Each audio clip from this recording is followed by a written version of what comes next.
В ранния следобед на 24 януари в залата на Общински съвет Копривщица се състоя публично обсъждане на бюджета на общината за 2024 година.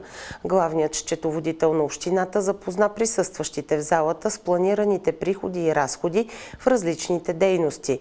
Новата финансова рамка на община Копривщица възлиза на малко над 11 милиона лева. За капиталови разходи са предвидени малко над 3 милиона лева. Присъстваха служители на общината и ръководителите на звената, финансирани с общинския бюджет, и съветници.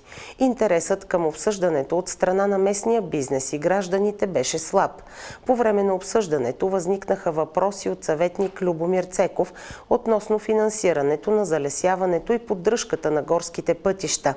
Райна Азманова предложи да бъдат заделени средства за поддръжка на двата гробищни парка и ремонт на сградите, находящи се там. За сега ремонтът на параклиса Свети Архангел, който е на старите копривщенски гробища, се извършва с дарения. Борис Подгорски поиска информация за приходите от билети на живия музей, аквапарка, музеите и приходите на общинското предприятие. Счетоводителят Йовкова запозна присъстващите с приходите на тези дейности, които са на поддръжка пряко на общината, но въпросът не получи отговор за музеите и общинското предприятие.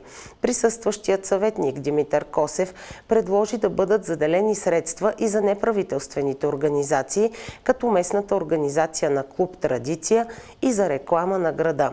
Подгорски предложи още и завишаване на средствата по културния календар.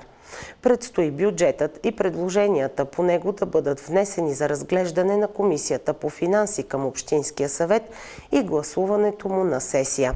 Гражданите, които проявяват интерес към основната финансова рамка на града, могат да се запознаят подробно с нея на страницата на общината.